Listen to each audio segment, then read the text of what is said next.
Днес ще ви покажем как да направите регистрация на часовника Майки. Необходимо е през вашия мобилен телефон, независимо дали Android или iOS, през съответния маркет да инсталирате приложението Майки Watch. Това е иконката, ще го разпознаете, инсталирайте го на вашия мобилен телефон и го отворете. В случай, че имате създадени потребителско име и парола, въведете ги и натиснете бутона Вход. Ще създаваме нов профил, така че в долната част на екрана има оранжев бутон, натиснете го. Въведете потребителско име по ваш избор.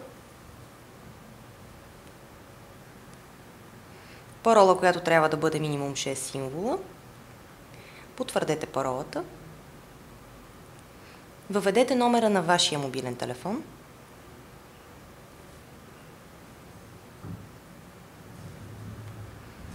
Остана полето баркод на часовника. Баркода на часовника или ID-то на часовника може да видите на кутията. ID 2.95112969943 е ID-то на този Майки. Отворете кутията и включете часовника.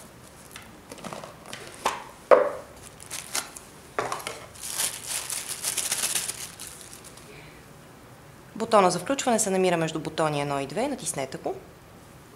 Вашия Майки вече е включен. През това време може да препишете ID-то на часовника.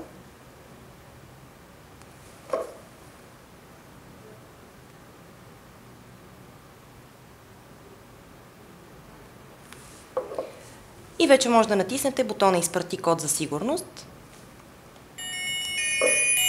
Майки получава код за сигурност 4404. Въведете го.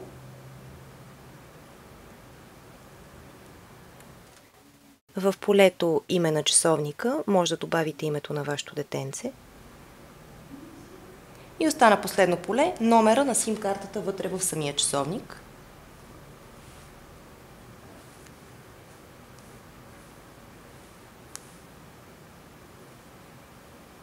Вече сме готови да натиснем бутона регистрация.